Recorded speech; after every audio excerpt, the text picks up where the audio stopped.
AFTV tie, another defeat. 10, is that 10 defeats now this season? Shocking. Black Lives Matter.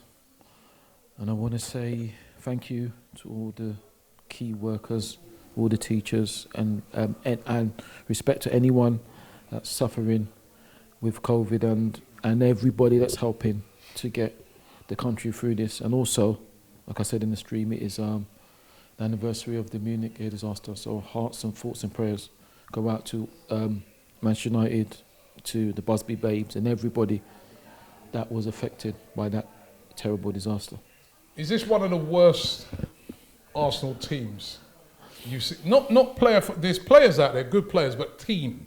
Like when I'm talking about team, togetherness, playing as a team, togetherness as a team that you've seen in your years of watching Arsenal. No, it isn't, because unfortunately, one of the worst, not the worst. Yeah, for a team. Why are we so bad?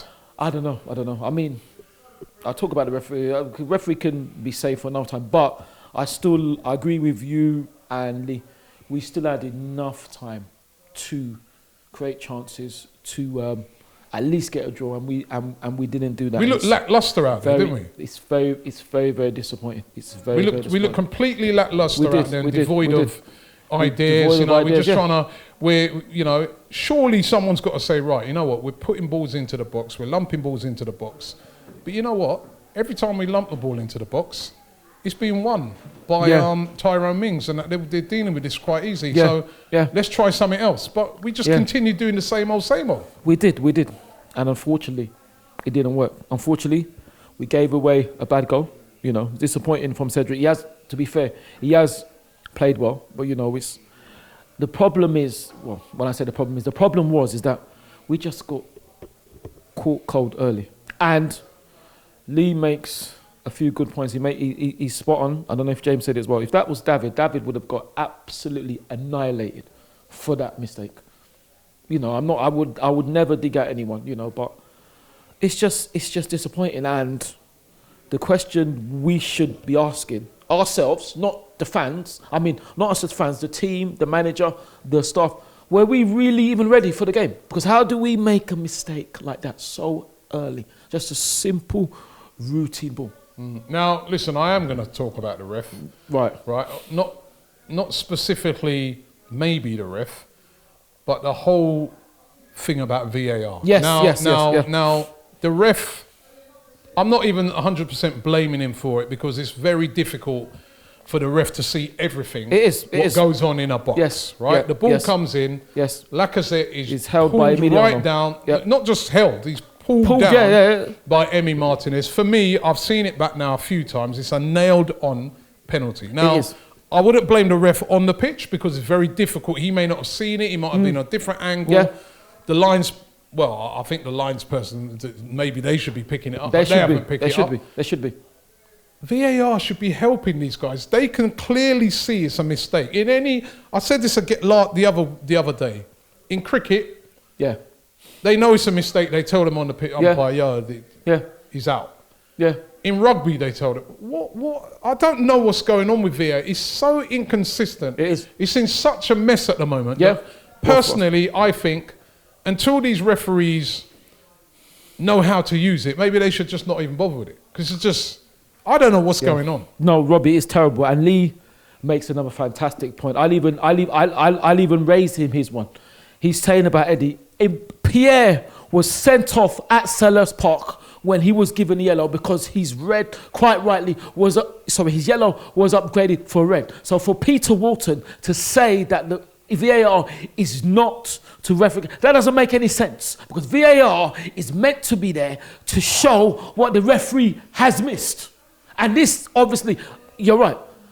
I think he should have seen it, but we don't know his position. I won't say it's a clear and obvious error, but he's missed it. Now, why wasn't he told to go? I'm being as calm as I want to start shouting and going mad, but I'm trying to be as calm as I can be.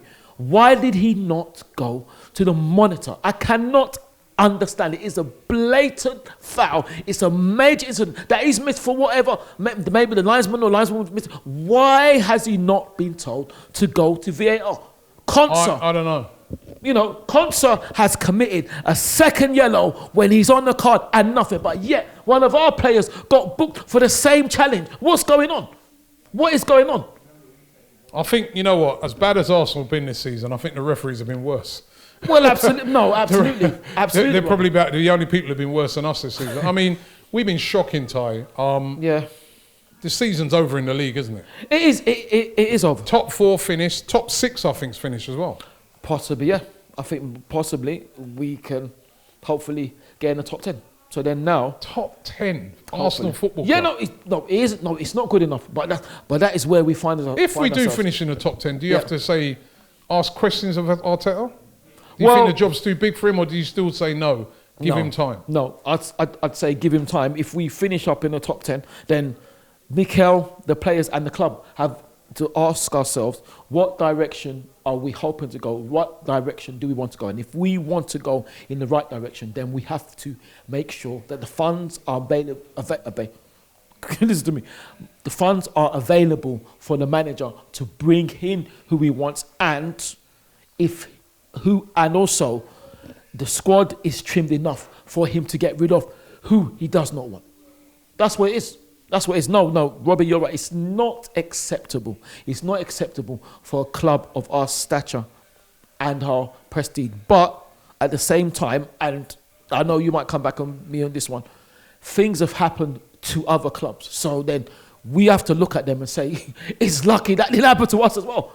Because, I'm not going to name any clubs, but you see big clubs have fallen. Proven Premier League teams are not even anywhere near the Premier League anymore. And a few years ago, they were established Premier League teams. So that's what can happen when the ship is not run properly. Now, I think we have run it better than before, but I suppose we're still well run as a football club. But the thing is, we are not only sorry, I'll take that back. We are run fairly well. We're excellently as a business, but we're not only a business, we are a football club. And the problem with that is, have we got enough football people on the board? We've got Edu, legend, fantastic. But is Edu enough? We need to have more football people to tell the owners, if he doesn't know, which I'm sure he does, it's not just about running a business, it's about a football club. And he's got to understand that this isn't good enough. Mikel knows it's not good enough. The players know it's not good enough. The staff knows it's not good enough. But does the owner think it's not good enough? Does he really believe it? And if he does, which I hope he does, is he then going to give Mikel the funds? What do you think, Robbie? I know you're used last question. What do you think? No. Well, and so right. I'll take your word for that, because that's fine with me. But then, so what happens to the club then? So what's going to happen to the club then? We're going to keep going on as we are until we start getting better players in. Simple as that. Today's show is sponsored by Profit Accumulator, the #1 match betting service in the UK. Match betting is different to gambling. With gambling, you bet on one side, and if that side loses, you lose. With match betting, you bet on both sides. That means no matter what the outcome, you're a winner. When you sign up to Profit Accumulator, they will walk you through the whole process of how to do match betting, and as long as you follow what they tell you, you cannot lose. So what are you waiting for? Click the link in the description right now for your free trial, and you can start earning some real cash.